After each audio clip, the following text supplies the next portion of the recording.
Welcome everyone to another Monday night call. It is with great pleasure that I get to introduce Trent Shaw to you guys. Some of you may know Trent. He has been in our team before, and he is also, I was going to say he's also related to, related to Jess Fuller. Could be, who knows? You all know, well, most of you know Jess Fuller as one of our national marketing directors, and Trent definitely came along for the ride. I met him a couple of years ago now in Bali. 3 years ago today. 3 years ago today. There you go. We were in Bali celebrating Simon Mitchell's 3 days of 30, and what a whirlwind of a trip that was. We literally just flew in for 3 days of cocktails and partying and flew out again. And, Trent went away to work on himself after that trip and kind of ended it with Jess, and then circled back around. And I was the one that brought them back together after Trent asking me if I would so kindly deliver something to her door when we were away staying at I think I begged. So, I think begging was the more appropriate word. Yeah, begging, that's it. It actually was a little bit of begging, but that's okay. I'm a big believer in not holding people to things they've done in their past, and giving people second, third, fourth, 5 chances if they need it. And that's what Trent did. He is persistent, he's resilient, and I've actually labeled him the implementer, because the speed of implementation that this guy applies to his business life and his professional life is outstanding. His work ethic is like no other, and that's why he's getting exceptional results in his business. He has a team called Team Resilience, and it is fast growing, or it might even be one of the largest coaching companies in Australia right now. And that's because Trent is not afraid to go where other people have not gone before, or dared not to go before, as Joel said at the start. So Trent, take it away, buddy. Share your incredible wisdom and knowledge with these people. Oh, well, first thing, screen just changed. Firstly, thank you very much for having me on. Christine, you certainly have done something for me not many people would have, especially at the time I was going through. So to kind of paint you guys a picture, when I called Christine back in 2017 after that Bali trip, when I'd first got in front of Christine and her crew, which were really empowered, they had a lot of success, they were doing so well, I'd never come across people like that. So the way they spoke, how they communicated, how they smiled even, their love of life was totally foreign. I'd spent 18 years punishing self, and I just spent 9 years prior to that basically going through things like World Toughest Mudder, death race, done 13 or 14 ultra marathons, anything up to 100K.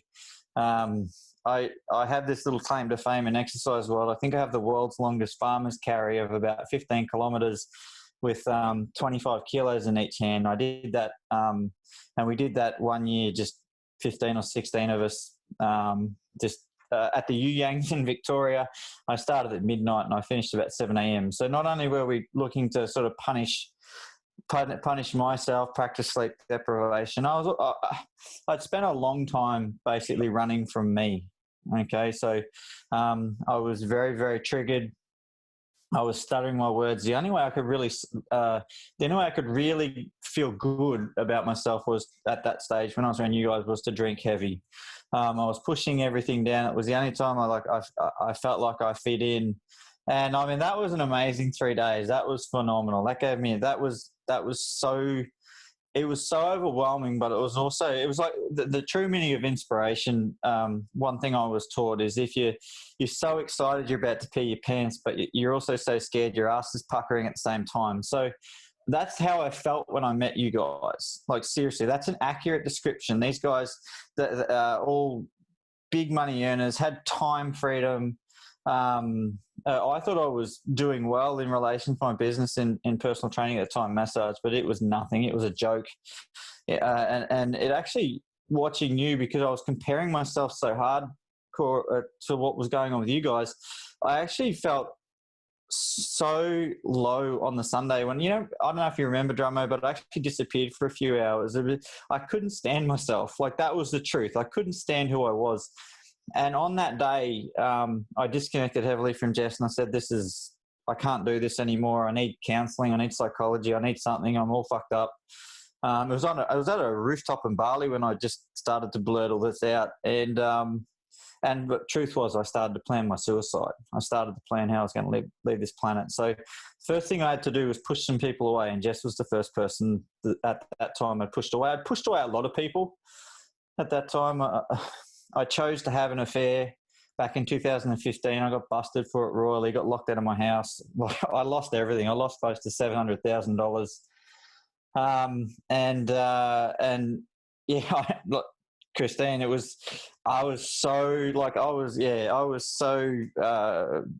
I just didn't have a clue if I could be like you. I didn't like, obviously when you see someone and you condemn, you don't own that at the true depth. But you guys, I was so inspired and so awestruck by you guys. I actually started to bring you guys down in my head. Like, I was looking for the imperfections, and Jess, that's something I told Jess. And I'm very brutal in how I communicate with the people I love the most. I said to her, I thought you were so perfect that I actually pushed you away. I was looking for imperfections on your body. I was looking to pull you down in my own head whenever I could. And I was basically trying to destroy the relationship. So like, that was I'm just trying to give you guys a bit of an idea where I was at. So I'd spent 8 years building up a personal training and massage business, which we did really well. All right, I had a waiting list. I didn't advertise. I didn't have a website. I'm great at functional movement. We were running 12-hour sessions for clients overnight. We were voted like the top 3 hardest, most extreme boot camps in the country at one stage by Search for Hurt magazine. The way they judged it was that one guy went around and trained with a whole heap of boot camps. And I was actually on the Gold Coast when I got judged, and we were voted in the top 3 just by how we push people. And I was mentored by an extreme person that I resonated with very much. So everything was about pain. Everything was about push. Everything was about hurt. Okay. So, and you know what? I was covering up some of the things that I had done so wrong in my 20s.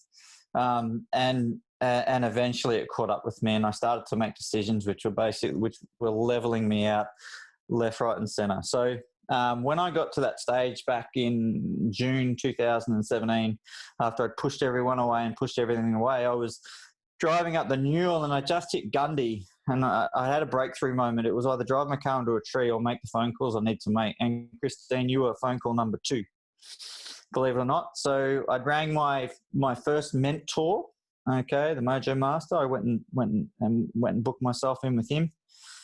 And then my second call, because I started to really think about Jess, because the question that blew me out of the water was she looked at me with such like disgust, and she says, like, who are you so special to do this to me? Like, what makes you so special that you can hurt me like the way you're hurting me? Like, it was something like that. And I remember asking myself that, and then eventually it flipped to, why am I so special? Why? Like, I started to ask myself, well, why does this person see something in me? Like, why is she giving me her time? And that was kind of all I need to become sort of really creative. And basically I'm like, Drummer, I need to talk to you. And I didn't even know what I was going to do. All I needed to know was that I had an opportunity to get back in front of this person, because she was the only person that stood in front of me and said, I'm not sure if we can swear on this. Just give me a yes or a no. I'll try not to swear too much. It's like, she said, you're a fucking coward. You need coaching. That were her words. You're a fucking coward. You need coaching. And I'm like, oh, no one's ever spoken to me that direct. So it was really cool. And you know what? She was right. She was so right. And from that moment when I realized, I felt so much better. I hadn't even gone through any learning. I hadn't gone through any growth.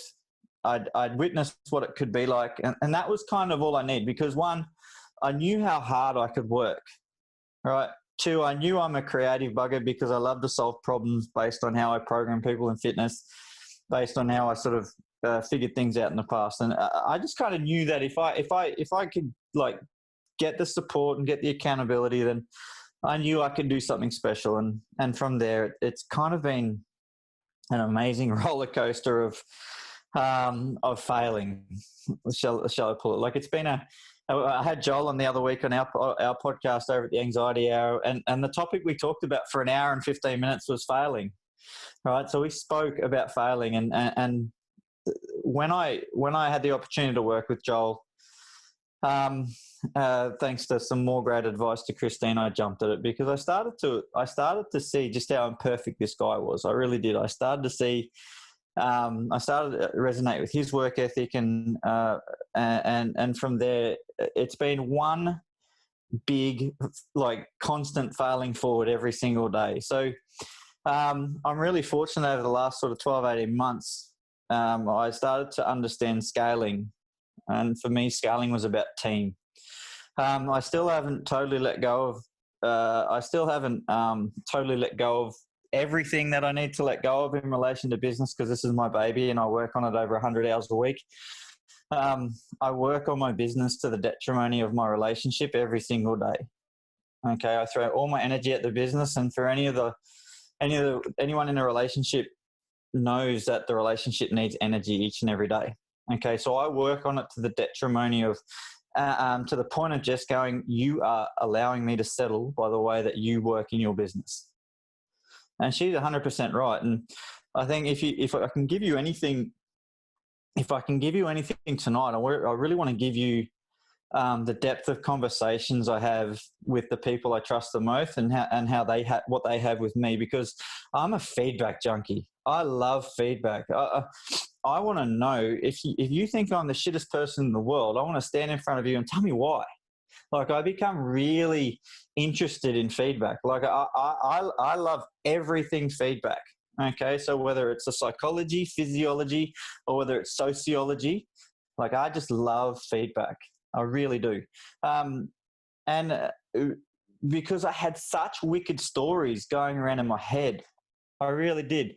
Like, I don't know if anyone's watching this at the moment is like having a lot of chatter, or there's a lot of conversation going on, especially with routines and all that, and having kids at home and whatever's going on in your life. But as far as me, like, I had the loudest voices in my head. It was crazy. Yeah, the jungle is hectic, right? So this is how crazy it was for me. Like, I'd work 15, 16 hours a day of back-to-back PT appointments, and I'd get in my car, and I had this combo van. So I'd be driving in my combo van, and I had dark tint, and I was so angry every single day that I would be yelling in my car to, like, shut the voices up. Like, I didn't know, it wasn't every day, but quite often, because I was so frustrated in life and I was so unfulfilled that the voices were so loud and the feedback was so loud. The only way I could truly silence them was to go out and do extremely painful exercise scenarios. Like, I'm a guy who can tell you how long it takes to do 1,000 burpees. I've done that before. I'm a guy that can tell you how long it takes to do 2 kilometers of lunges. I'm a guy that can tell you how long it takes to carry a railway sleeper for a K. Like, that sort of stuff. Like, that's how we train for things. So the only way I could quieten the voices was to, like, just to do things that took me totally out of my body. And that was how I lived. And when I was at home, when things were quiet, I had an ex-wife that I really didn't like at the time, and ultimately it was me projecting that I didn't really like myself. I had 2 amazing children that I didn't appreciate. And also, too, we went through 5 miscarriages for those 2 kids. So I was still dealing with the first miscarriage, let alone having kids. And that also, too, I was very, very polarized to being a provider and a protector. So nothing else mattered apart from me earning money to make sure that they were cared for, because that's what I witnessed growing up. All right. So for me, I just didn't get it.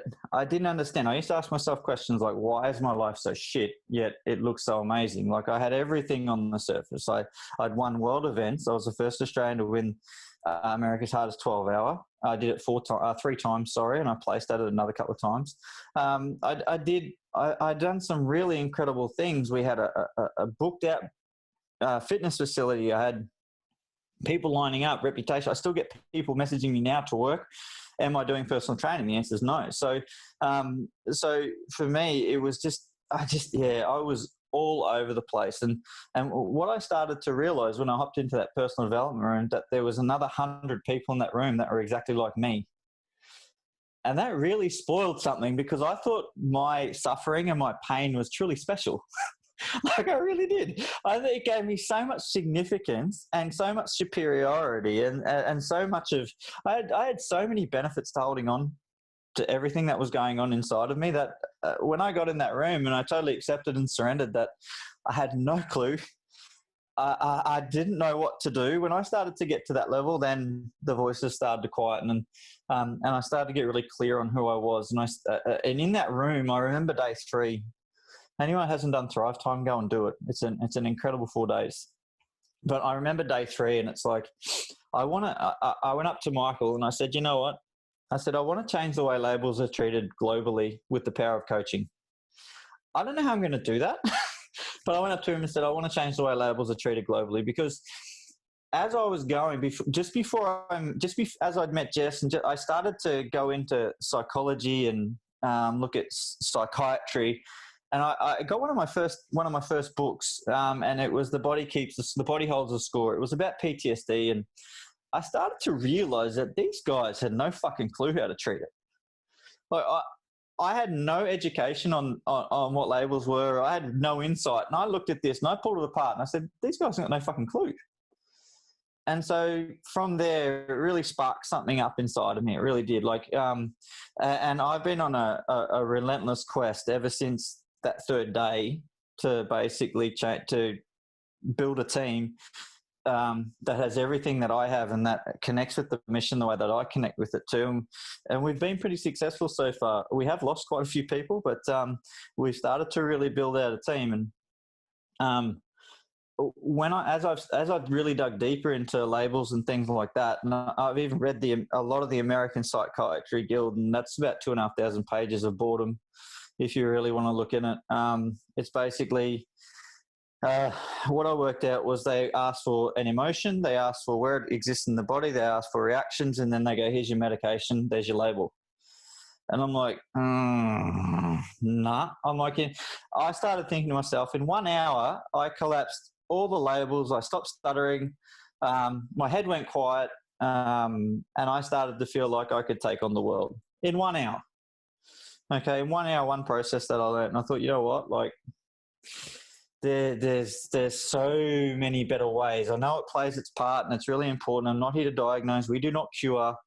And if anyone's on medication and things like that and going through some stuff, like, this is not about me telling you to go and get off them or that it's wrong or anything like that. I'm just purely sharing my experience. That's all I'm doing. Like, I really want you to understand that, because at the time I was on medication and things like that. And it kind of made sense. How can you treat chemical with chemical? How can you treat external with internal? It really didn't make sense. So from there, what we've been able to do is we've got, I reckon we've worked with between 500 and 1,000 people, whether it be through group coaching, whether it be online coaching, whether it be private, whether it be breakthrough calls, whatever it is. And I've been fortunate enough to help people break through stutters. There's some stuff on YouTube with me breaking through stutters, as a lot of people have written this person off.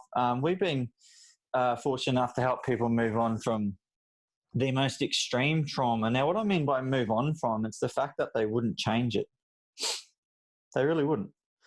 You could, there's a beautiful person on tonight that shared last night, and she went through some of the most horrific foster home trauma, and then to run it again into relationships. And the way she spoke last night, she was humble, she was calm, she was balanced. And we're talking about her being stabbed by her child. Like, we're talking about that sort of stuff, that sort of extreme. Now, I know I've gone probably maybe a little bit deeper than some of your guests, and Joel and Christine, if this is this is no, anyway, I'm there. So, but we've been, and this is 12 months ago, and she got in front of us at one of our workshops, and we were able to collapse it. And day 1, she was telling me to fuck off, get out of my space. Day 3, she's hugging and crying me. She's hugging and crying and giving up smoking and all sorts of stuff. Like, we've got countless stories of that in our organisation over at Team Resilience Group. And I don't know, like, I was really good at personal training. I'm a great massage therapist, but, you know, like, my genius is being able to break through this stuff, being able to see it really quickly. like going to the depths that you need to go to when you're going through that with a coach who will sit with you and will not leave you and will not look at his clock and hours up, talked in 2 weeks. I'm the person that will go to the dark and the depth with anyone. I have no problem. I know exactly what I can coach around. I also know exactly what's not in my scope, out of my scope. So I'm also very, very aware that if I guide someone through something that they're not ready for it, then we take away something important. So we're just the coaches that I'm impacting and inspiring in our group and the clients. It's all about timing. Okay, so when I work with someone at that level, like we just time it generally pretty spot on every single time, which is kind of cool. So something that I'm very proud of. So like. And you know what, if there's a psychologist or a psychiatrist or someone that is a specialist in this field and has been studying it for 20 years and got their thesis done with all these numbers, facts and figures, then yep, like, thank you, it's all good. I won't be able to recite the information that you know. I won't be able to recite the Australian Bureau of Statistics, where depression's at, where anxiety's at, all that sort of stuff. I don't think it really fucking matters. I really don't. Okay, all I know is in this space that I can definitely play. Okay, so I've been fortunate enough to really excel in that space, and I'm very proud of it. And I just want to let you guys know that, like, that story of all that pain and all that stuff we went through, that's to hopefully inspire anyone that's going through some similar stuff or bigger stuff, or even maybe not some heavy stuff, that they're sad or that they're feeling not quite right at the moment. That's hopefully that gives you some inspiration to let you know that I get it. I completely understand where you're at, and I get that. Like, oh god, there's so much I can talk about when it comes to patterns of human behaviour and how to break through and things like that. But I think when it comes to business, how important is emotions and breaking through emotion when it comes to business? It's the most important thing you can do. Okay, it's the most important thing you can do. Like, marketing's important, networking's important, like it's all important. But what is the most important thing you can do is balancing out your emotions. What is the most important thing you can do before you look after your children? Balance out your emotions. It is the most important thing you can do, because everything happens, emotional intelligence, 100%, Gromo. Everything starts at your senses. Okay, so you're all taking this information in through your ears and your eyes and whatever else. So everything starts at your senses, and then it creates a perception. Okay, so from there it then goes through your endocrine system, and then it gets sent out to your body. Okay, so it's really, really, really important that you're not addicted to anger, sadness, all those big negative emotions that are bringing up this little thing called fight, flight, or freeze. Okay, now I'm just trying to really simplify it for you. So if you're operating, whether you're a network marketer, whether you're working, whatever it might be, if you're operating from that negative headspace and fight, flight, or freeze, then potentially you could be in and out of a create, destroy pattern and that sort of stuff. So for me, and it's interesting, since I started working with Joel, I've actually slowed down my productivity, believe it or not, Jolie. I realized very quickly the reason I started working with you was because, one, you're humble, two, you think very fast, but also two, there's a lot of thought process that go into it. And I know you tell everyone about how I act and speed is important, but sometimes I might spend 2 or 3 days thinking about our next step, or 4 days thinking about our next step. Like, I started to really identify working with Joel after that very quickly, that the most important thing I could do was think. The most important thing I could do as CEO of being deliberate. The most important thing I could do as CEO of my own company was to think. And for me to think from an inspired space, I've really had to double down on my emotional balance. Joel also challenged me into actually giving my team more responsibility and more rewards for what they were doing. And at the time, I remember him saying that, and I'm like, no one does it better than me. I was like, ego, arrogance. I'm like, no one does it better than me, though. No one sells better than me. No one works my business harder than me. Like, I'd be obnoxious to think that anyone could. But what I had to do was I had to trust. I had to accept. I had to surrender. And I said, you know what? Like, what can it hurt? And our coaching manager's on tonight. And I said, Mel, you're up. We're doubling everything. And she stood up, and thank goodness for that advice. And we're even about to make some more decisions in our business now with who we're about to align ourselves with.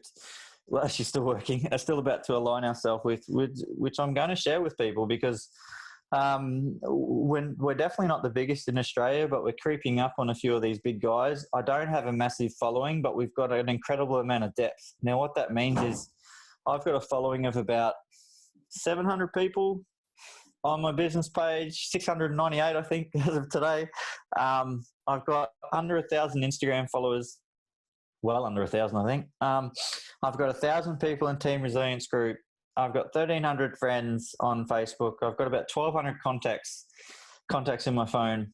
And I can tell you, if you did the maths on what we turn over, what everyone spends in our group, we're killing it compared to a lot of these big guys. Because when you're doing multiple six figures without ad spend from an organic level, I don't know anyone that does multiple six figures organically. I don't. Now, I might be wrong. Like, I might be wrong. I don't know. But our struggle and what we're really starting to is lead generation and marketing. We're turning ourselves into a bit of a marketing machine right now, but which is our next big struggle to sort of set us free, because our mission is so huge. Our mission is massive. If you haven't got a really clear mission with what you're doing right now, then I suggest start to think about who you want to impact and what you want to do and who you'd like to help at a greater level. Because I think the old saying is people underestimate what they can do in 20 years, but they overestimate what they can do in a year. Like, that is so true. If you had have asked me 3 years ago when I was driving down the Neuro, that I'd be talking on webinars, podcasts, I'd be working from home, I'd be living on the beach, because I was basically homeless like 3 years ago. I was nowhere 3 years ago. I was in a 1-bedroom apartment in the back of Morningside. It was nice and it was fun and things like that. But we're now in quite a big place on the beach, and I don't share that to sort of boast or brag or anything like that. I just in 3 years what we've been able to achieve. I would never have ever thought that this was possible for me at all, or probable is probably the right word. I never would have thought. My life is so full these days, and for me it's all because of some simplistic formulas that we use and we teach, and a very, very big mission. So my mission, like I said, was one of the guys asked on here, was to change the way labels are treated globally. And part of that mission is we're looking to build out a property, and on that property we'll create a very, very big holistic wellness school. We've been looking at properties as we speak, and basically we want to, I was very inspired by a book, The Surrender Experiment. Now, if anyone hasn't listened or heard of Michael A. Singer, I'm sure you've heard of The Untethered Soul. And also he has a great book called The Surrender Experiment. Okay, I'm a massive fan of Michael A. Singer about how he went about things. I'm not a Zen Buddhist I don't practice meditation like he does, but a lot of his philosophies are in surrendering and accepting no matter what the inner critic, the inner voice says. I'm very much like that. So we're looking to acquire a lot of land and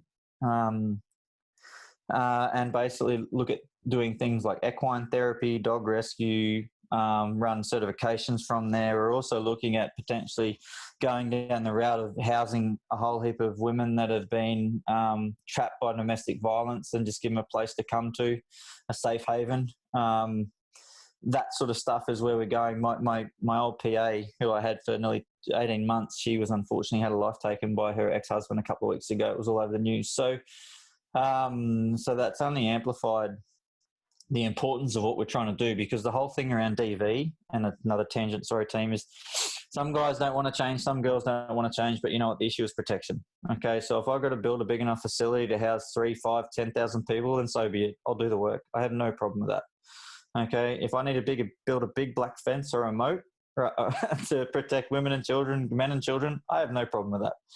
Okay, so for me, the mission is definitely huge, and there's all these little add-ons. But and part of it too, Joel talked about taking on. Joel's talked to us about some of the stuff we've taken on. Like some of the excited stuff we're doing is we've taken on the deaf community. So I was fortunate enough to meet, she's our ambassador. Her name's Trudy. I went to school with her husband, and they came to me when their marriage was basically on the rocks. He decided to have an affair, and then they were trying to work it out. And over about an 8 or 9 month period, they've been able to create this amazing love story of acceptance and surrendering, and starting to build their communication. Trudy's deaf and Reese can hear. So they've had their communication issues from day one, and Reese has spent the last 5 years learning how to sign. And Reese always had this vision to work inside the deaf community, but he didn't know how to go about it. I'm like, fuck it, I'll give it a go. So I started working with Trudy. We got interpreters involved. We do a lot of stuff in the NDIS as well now. And from there, we launch in the next 2 months Australia's first deaf mindset masterclass called Making Mindset Mainstream. Okay, so our first event will be a Zoom event. And there's some really intrinsic stuff that I kind of figured out with the deaf community, which if they just jump on board, they're a bit of a closed off bunch. But if they just jump on board and accept and surrender, I promise these guys, like when I jumped in front of Trudy, I said, do you know what it'd be like to earn $100,000 a year? And she looked at me with this big white, she had no clue. And a lot of the deaf community that I've met, they've got no clue about what's probable with the right accountability, the right learning. And like she's gung-ho now. So she's opened up her heart. We're setting up this major event. We're working with quite a few deaf people. And we're also about to start certifying Australia's first deaf life coaches as well. So we kind of just rolled with that one. I didn't know where it could go. I didn't know how it would end up, but so far we ran our first deaf retreat a couple of months just before actually things went COVID crazy. So we ran our first deaf retreat, which was retreat number 14 or 15 for us. So we run immersion experiences on the Sunshine Coast and in Bali as well. So that's something else we do. So we're up to round 4 now, which launches in the next month or so, certifying our own coaches as well. And you're partly to blame for this, Joel, because you said you really need to create your own coaching board based on the level of integrity that you teach coaches. And I'm like, yeah, I could do that. So we're at the early stages of sort of looking into that as well, and what it means to have a board of integrity, and with some great information after we kind of build our own, kind of scale our team to whatever numbers it grows to. But for me, like if someone challenges me and it really aligns with my mission, I'm like, yes, I'll do it. Like, why not? Give it a crack. Okay. So when I'm pretty instant in my decision making. It's like, yep, and I'll figure out the details later. Okay.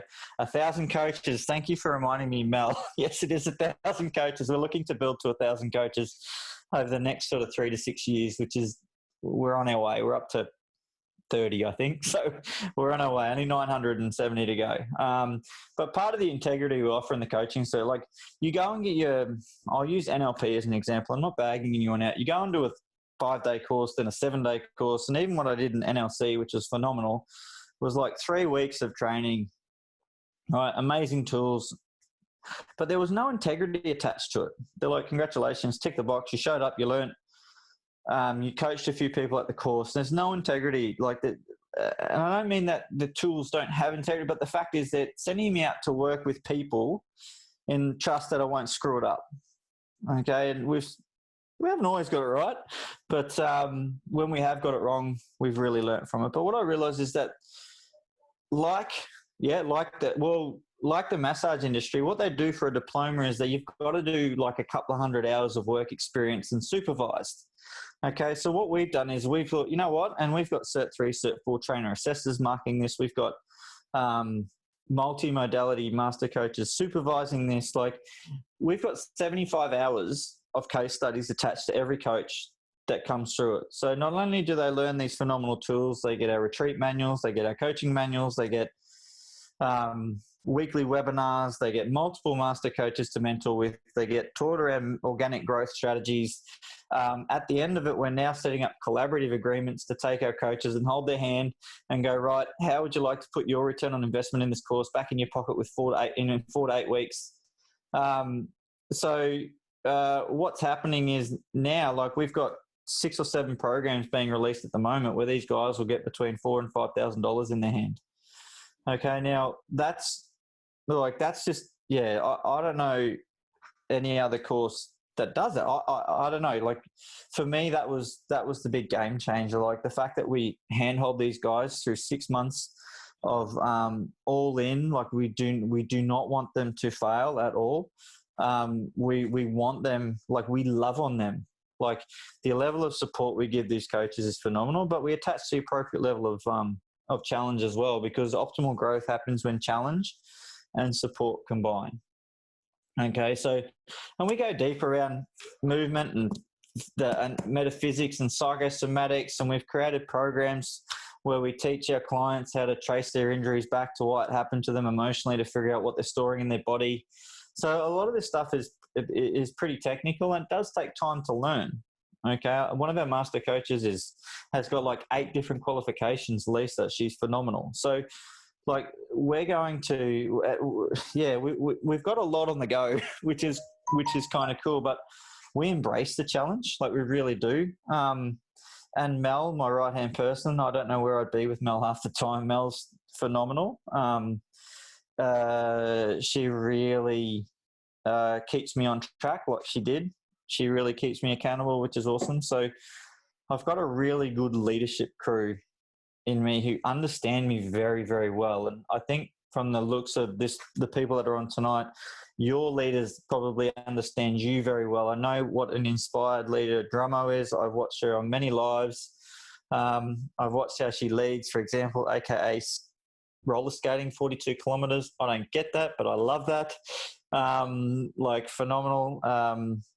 I see how much energy and how much passion she has for her community and how giving she is, and a servant leader. So for me, and as I tell Drummer, whatever you need from me, I'm there.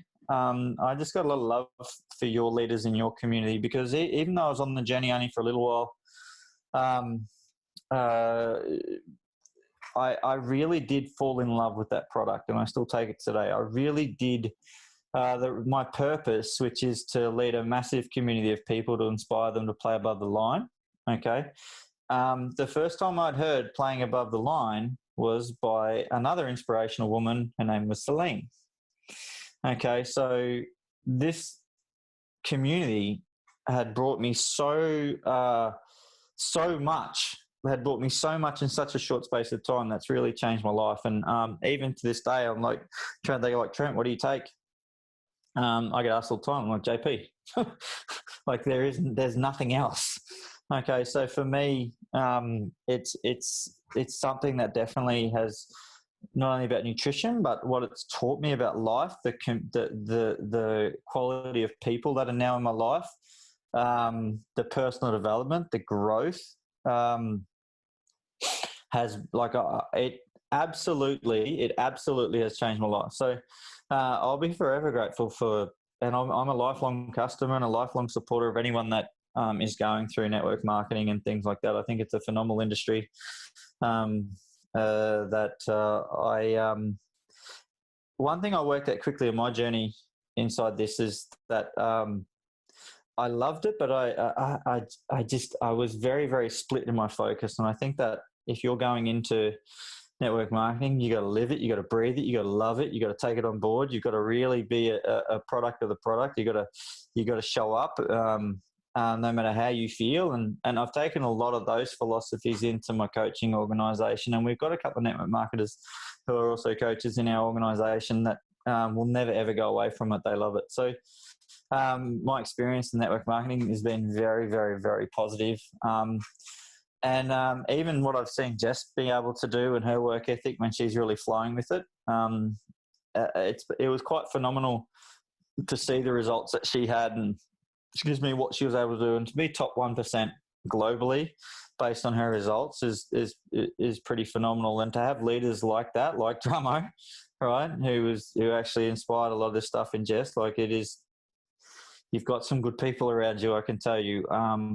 There's a question here, sorry. Am I going to read that one before I go on to the next thing? Sustaining the drive. That's a really good question. I think for me, sustaining drive, it might come across as I'm driven and motivated and things like that. But what I'm very inspired. Being driven is a part of it, but I'm very inspired by what I do every single day. Okay, I know what it's like to procrastinate. Part of the tools we use, and this is probably a really good coaching tip for you guys, like when you understand the benefits, if you were to write, for example, 200 benefits to showing up every single day, all right, so 200 benefits to whatever you might be, to showing up, to doing the work, you'll soon figure out then rather writing lines and doing your mindset work, it's much easier to just act. And also too, I have a really good self-talk. And my self-talk goes like this. If you don't get up right now and get to it, you're going to feel like a piece of shit. So would you like to feel like a piece of shit, or would you like to get up and just get on with it? And 90% of the time, I choose to get up and get on with it. But there is that 10% where like, yep, I'm just going to feel like shit today. And the example was I slept in one morning like till 6:30, and I had to open the gate up for my beautiful Pepper, my amazing rescue dog that I love very much, that's come into my life in the last 4 weeks. And she had pissed everywhere because I didn't get out of my bed at 5 a.m. to go and let her out and to love on her. And that was exactly what I needed to remind myself that I really don't like cleaning piss up at 6:30 in the morning. So I get plenty of feedback like that if I do not get up. If I stay in my bed too long, Pepper's gonna pee. If I stay in bed too long, I'll stay in probably half a day. Just remember this: the pendulum of extreme swings both ways. And some of the I know I talked a lot about the mistakes and the errors and all that sort of stuff, but I spent a lot of years working really hard. I spent a lot of years just showing up when I didn't feel like it. Like I was training people outdoors at 4:30 a.m. at -2 and -3 in the morning. Like if they were going to show up, I was going to show up. So for me to show up for a 6 a.m. call in my comfortable office, beachside, I just remind myself what it was like when I was going through all the 7 layers of clothes and the beanies and the cold feet and the wet hands and the overnight stuff. And it's just, it seems very, very, it's normal for me to show up. Like people, if I've missed a couple of calls over the last 8 weeks, which is really not usual for me. And like, Trent, are you okay? You've missed a call. And I'm like, oh wow. I've missed calls. I've made mistakes. The team knows how many times I've edited content manuals. Even when I present content manuals, I'm like, there's a spelling mistake. There's a this, there's a that. Like even now, after many workshops, many retreats, I'm still finding mistakes in our product. And I'm like, oh. But you know what? Like people expect imperfect from us. They're not there because of the pretty content manual. They're there because they know that what we can offer intrinsically or energetically to help these people move forward, no matter what they're doing in life. So for me, it's definitely like this coaching manual here, this one here, which is this thick. All right. I had 13 pages of edits. 13 pages of edits, and this is the 5th time I've edited it. So, like, if anyone's going through writing a book or writing content manual, Sharon, who I met tonight, like, and I want to write a book. Like, I am stressed about writing a book. I've got the overview ready, and I got the title and everything ready to go. But like, I'll just go gun ho at it and then go, there you go. Like, just fix it up. Like, we'll sort it out later. But what I've been forced to do this year is slow down. And I'm not talking about my productivity. I've been talking about how fast this goes. Like, I've had to embrace meditation practice. So I've had to really go deep around breathing. I'm a big believer in cold showers in the morning. Up until the last probably 12 months, I didn't truly understand what slowing down meant. And we've got some really cool philosophies around that. It's actually, the slower I am here in my thought process, okay, because you can call on it at any moment. You've got this thing called a preconscious. You just call on it. Like, I didn't make notes of this conversation. I'm just calling on information. All right. But what I did do was I balanced this out. I got in the appropriate state, and now we're just going for it.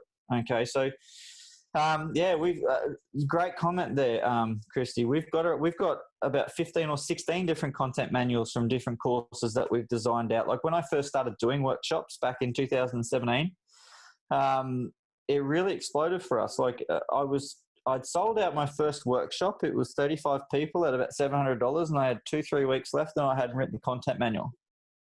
So, that's a really big clue for anyone that wants to go down that space of leadership in that way, creating content manuals. Like, don't create it first. Go and sell tickets, like whatever it is. Go and sell the product. But I think with what you guys do around network marketing, it's all done for you. It's all the tools, all the resources, everything's created for you. And that's the beautiful thing about all the systems are done, they're proven. But with the stuff that we've had to do, we've had to create it from scratch. And it was because I had the courage, one, to ask for help. Like, I remember talking to one of my friends who had gone through the coaching certification. I'm like, bro, have you ever written a manual before? He's like, yep, I got one. You want to use it? I'm like, absolutely. And I'm like, bro, you ever led a workshop before? He's like, absolutely. You want some help? And I'm like, yeah. So from there, we end up having 3 coaches, and I just split the income. And from there, we've been fortunate enough to run 14 or 15 retreats. We've ran many 3-day workshops, 4-day workshops. And a lot of the stuff we do as well, like, I remember my first retreat I did back in May 2018. Mel and I have been working together just over 2 years now. We ran that retreat for free. So I ran a 5-day retreat for free. Okay, so I had this about retreats. Oh, that looks like a lot of fun. So I pulled over on the Pacific Freeway. Like, I'm at Springwood. Okay, actually, I was right near where the Amway building is there. You know, the big Amway head office or whatever it is. I was down the Cleveland exit. And I'm like, shit, I could do a live. I'm about to run a retreat. So I pulled over, and I went live. I was in my ute. I used to call it the Hilux office. And I was in my ute, and I've gone, free announcement. For the next 10 people that comment on this post, you come into my retreat for free. That's how I did it. And we had like 20 or 30 apply. And then I had 4 coaches and friends message me and go, Trent, I'm flying to you. I'm going to help you.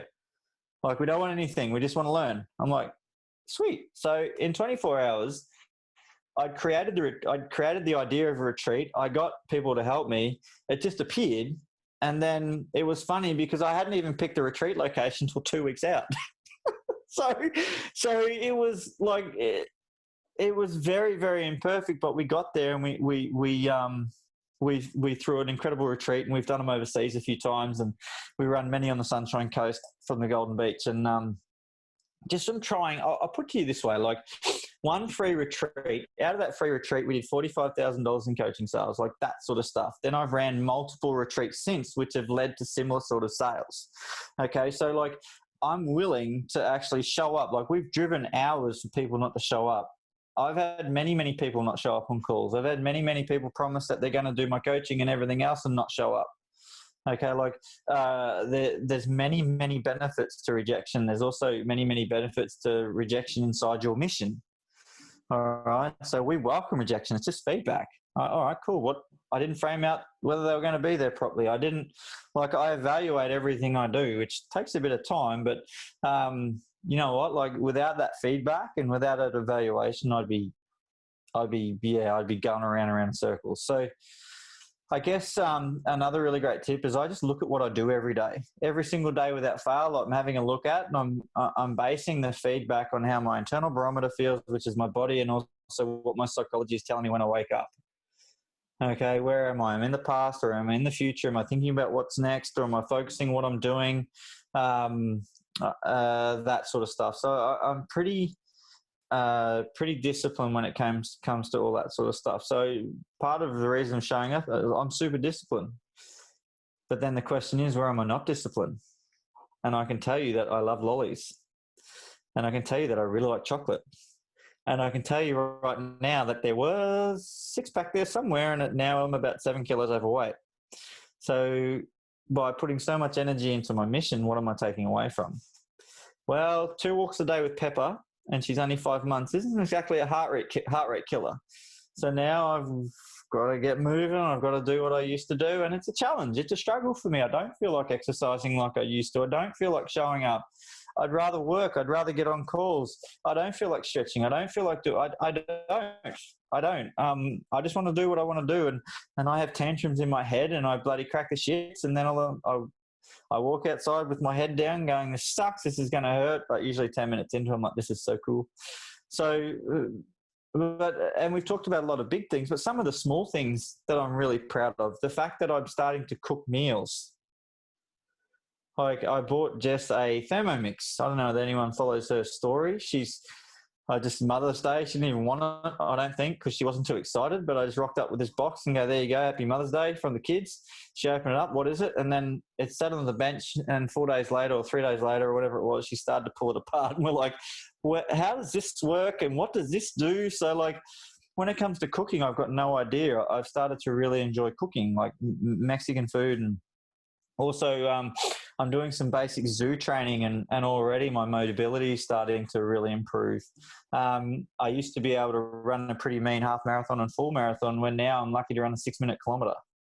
So I'm really enjoying those challenges. I've got to get my head around the 75 hard, but my internal barometer's going, "No, just let Joel and Christine do it." But I've really got to give it a crack, and I really want to give it the appropriate time and energy. So, like, I'm inspired by Joel, 4:24 or 4:32, or every single morning he's up with his kids and torturing them. And I'm like, I like an early morning, but maybe not to be out grounding the pavement. So, like, I've got my own struggles too. Mel knows exactly. Yeah, servo lolly bags. Exactly right. Thank you for reminding me of my weakness. Licorice. What are the little square licorice pieces? Whatever they are. That's what I really love. But Mel knows exactly. Mel and I have shared a conversation today where I was pissed off and I was angry because things weren't happening as fast as I wanted them to, and I get really I'm just like you guys. I really am. I'm so imperfect about licorice, all sorts. That's it. So I'm imperfect about. Mel's had many conversations where I'm like, "This is way too fucking hard, dude. Like, is there an easy way?" And I'll message you and say, "I'm out tonight. Can you do it? Like, can you take our coach's call?" Jess used to ask me, "Why do you work so hard? Like, why don't you give me attention when you come to?" I'm not talking inappropriate, but why don't you talk to me, and why don't you give me some energy? I'm like, my eyes are so stinging and I am so exhausted most nights when I go to bed because I've pushed that hard for that long that I work that level. So like there's stuff that I have to work on now because I'm 41. I was 41 on Saturday. Saturday. And I just, there's stuff that I have to work on now because I'm not working myself into a grave. Thank you, Barbie. We've got heart disease in the family and things like that. We've got long fathers, grandfathers, great-grandfathers, like the widowmakers in it, but I get tested all the time and I'm okay. I don't believe just because they have it, I'll have it. But you know what? Like I take that feedback on and I've got to really play all around my health and fitness. It's probably just as biggest fear is my health and fitness. If I don't start to really focus, I'm 6'3", I'm 105 kilos. I'm probably 7 kilos overweight at the moment. And she really worries about the level of stress I put my body under these days mentally as opposed to physically. I gave up alcohol on September 3, not that I was drinking a lot, but it was starting to creep back in. So I was in AA in my early 20s. I think I was 20 when I first went into AA because I was drinking so heavy. So, and if I'm not on in that space, alcohol will come back in, and before you know it, I'm doing stories and lives about me dancing on a dance floor doing something stupid, maybe doing the worm next to Drummo. I don't know. But I really enjoy in my 20s, I drank and I drank and I drank and I drank. Okay, so I know how hard I can go to both sides. So for me, it's like I've got to be on, otherwise I will screw it up. Okay, now that's probably a little bit, I operate in a bit of fear around that place, but it's been September 3. I'll do 12 months. We'll write some content. We'll inspire people out of drinking. Gave up coffee January 1st, and I still haven't touched it ever since because I realised I was substituting coffee for cigarettes that I gave up 10 years ago. So once I gave up cigarettes, I took up a pretty mean coffee habit in Melbourne, 4 or 5 a day. So yeah, and yeah, I'm just me as far as how I go about things. Like I don't know how to do it any other way, and I'm sure Joel and Drummo resonate with that. Like we just do it our way and what works best for us. And everything I do when I'm working with someone, I consistently remind myself it's not about me. It's not about me. Okay, so some of you might go, I hear ego, I hear arrogance, I hear extreme, like this guy's a nutcase. Like it doesn't bother me. I got a disclaimer in every post. I don't give a fuck what anyone thinks. I really don't. I don't care what anyone thinks because I know the alternative is, well, I think the first time I heard this, might have been Drummo at one of her talks. It was like this. It was like, if not this, then what? And if not now, like when? And that is something I think about all the time. And it's something that I use even in what I do. Like if it's not this now, like when? Okay. If it's not now, then when?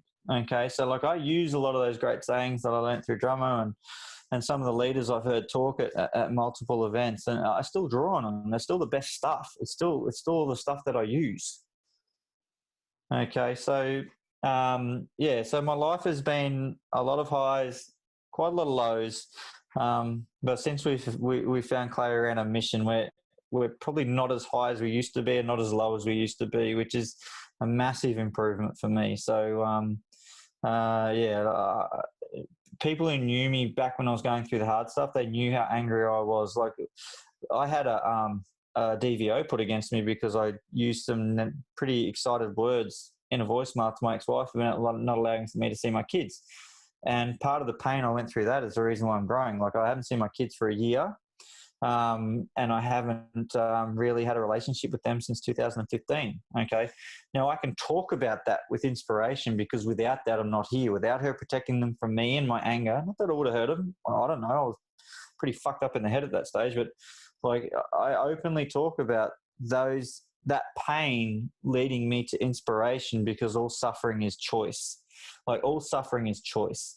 And if anyone wants to argue that with me, please book a call. We'll argue till the cow comes home. But the fact is all suffering is choice. I could choose to be suffering in where they are, and I could choose to doing something that I don't like to be near them, and I could choose. But you know what? Like, fuck that. I'd rather create legacy. You know, and some of you might be saying I'm avoiding my responsibilities, but you know what? She won't engage. So I can either be moping and like not doing what I do, or I can get on with it. And when they come back to me and when we create some fantastic legacy, I can go, look what we've been able to do. So yeah, that I've touched on quite a few topics tonight, from business to trauma to loss to suffering to, which is kind of what you get when I speak. But I'd really love questions. If anyone wants to ask questions at all. I got one. Hey, mate. I got one. What's that? So one of the things that I hear a lot is people they don't know how to find their why. You know, you got this drive, right? So I've seen you have had this story with your domestic violence and, you know, losing your kids, and that's created a huge why. We've seen friends of ours now lose 45 kilos because they went to the doctor and they said, look, if you don't lose weight, you need to. And he's like, I can't. And he goes, well, let's talk about you not being here this time next year. And he's lost 45 kilos. Like there's guys like that out there that get this big wake up call, you know, how do they not go through that big wake up call? How do we get them before they hit that wake up call to find their drive to be able to get results like you? You know what? Like I wouldn't want to take that away from anyone. I wouldn't want to take anyone's pain away from them.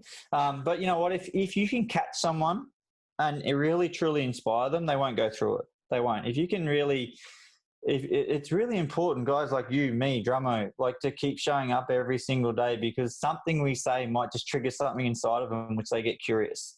All right. Now we've got questions on how to figure out someone's purpose, like most people who discover purpose. And there's some really cool things we do after. There's some really cool things we do after they've come up with the statement that lets me know whether they've got it. The why behind my why is because I never wanted anyone to feel as lonely as I did from about age 13. Okay, so my family were very successful. My sister was a very successful athlete. She took my mum away from home. I spent a lot of time on my own. I basically brought myself up. I had an amazing family. They gave me everything, but I brought myself up from age 13. Okay, so I had a lot of independence, and the truth was, all I wanted was to feel loved as a kid. Okay, that's all I wanted to do. So when I came up with that statement, when I asked myself enough of the right question, I broke down and said, because no one deserves to feel as alone as I did growing up. So that was as simple as my breaking down my why is. But a lot of people go through this life blaming their families, blaming their mothers, blaming their brothers, blaming circumstances. But here's what I do know. Somewhere along the way, they got so fed up that they made a decision not to be like that person. And they did everything in their power not to be like that person. Yet they go through their whole entire life going, fuck that person, they're blah, blah, blah, and bitching and moaning and growing about what happened. Well, without that person, how would they be great at what they're great at?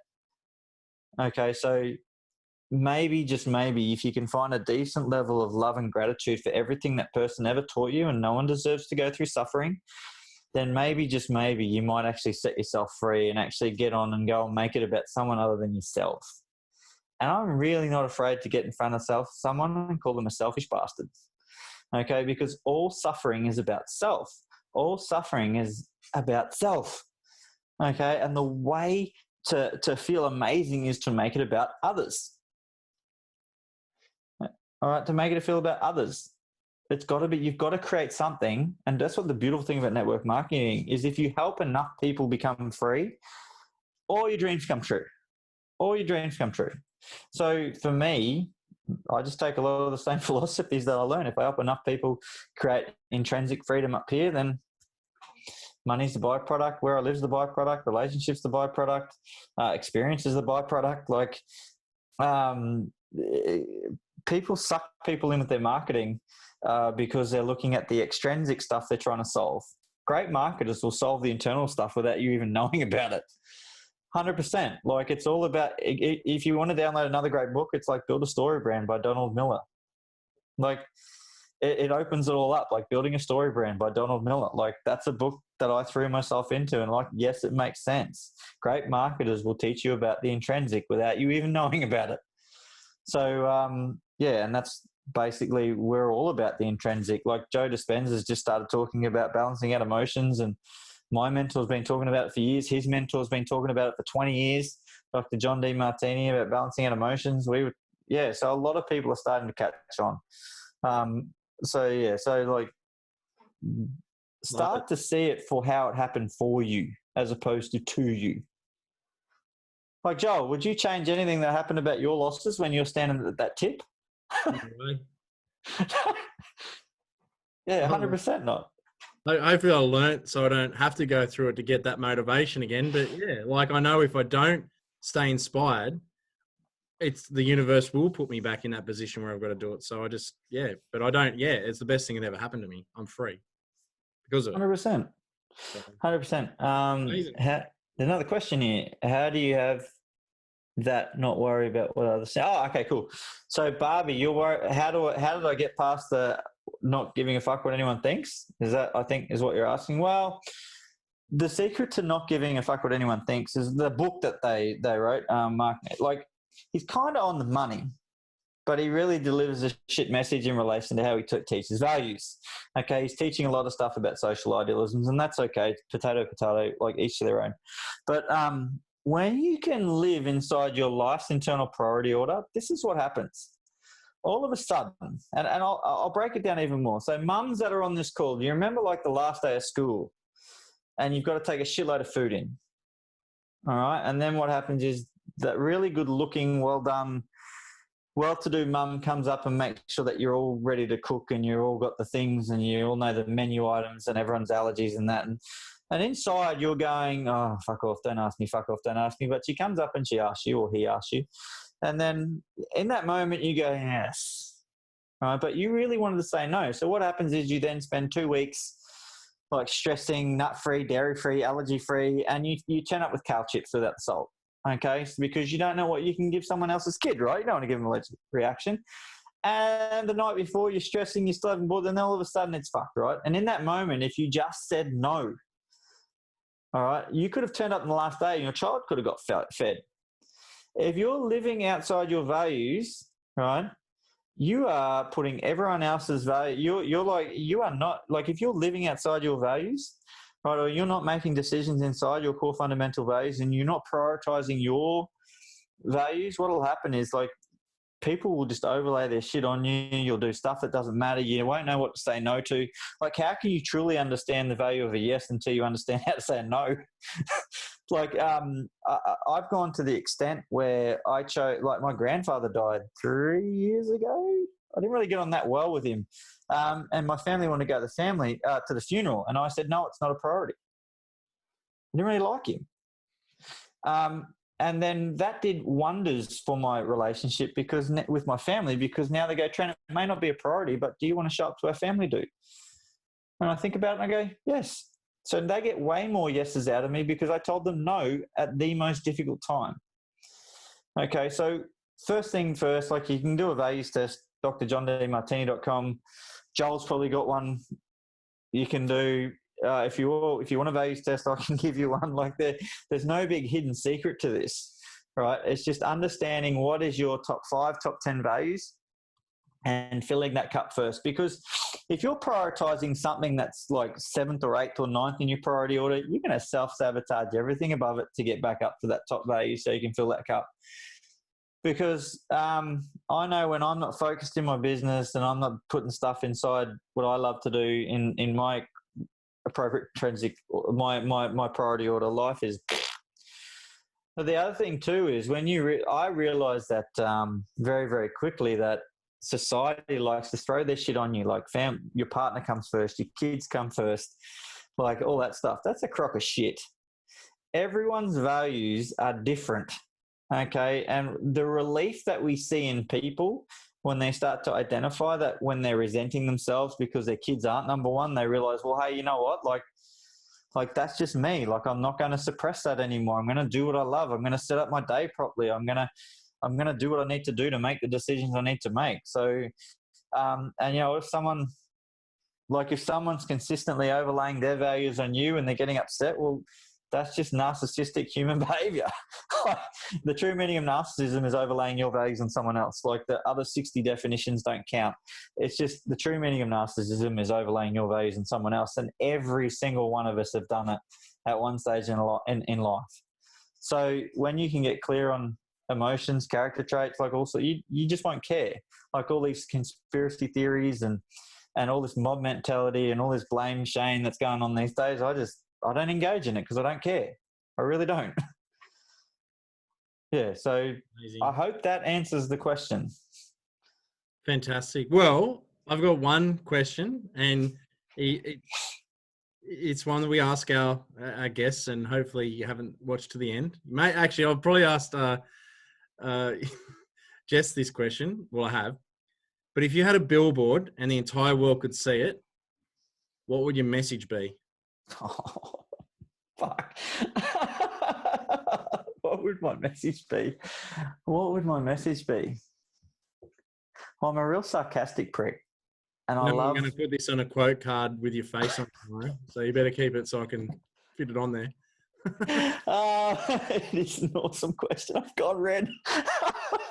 Oh, the possibilities are endless. Oh, God. All right, let's see what I can draw on right now. You put me on the spot. I know one thing, every email we sign out on. It says play all in, you win. And that's something that I've definitely, actually, no, this is it, Joel. This is the one that I've got in my coaching manual. To create an effortless life, the learning has to be effortful. Nice. That was awesome. What a way to close, dude. Oh, yeah, you had me there for a second. I was thinking, which cheeky saying can I come up with? We have those after we stop the recording. When the comes out. Fantastic. Well, man, thanks for your energy. Thanks for your time. We really appreciate it. And this has been like one of the best. Like, oh my God, I was like on the edge of my seat. So well done. Thank you. Thank you, mate. I absolutely love talking to you guys, and I'd love to come back on any time. You'll be back. Trust me.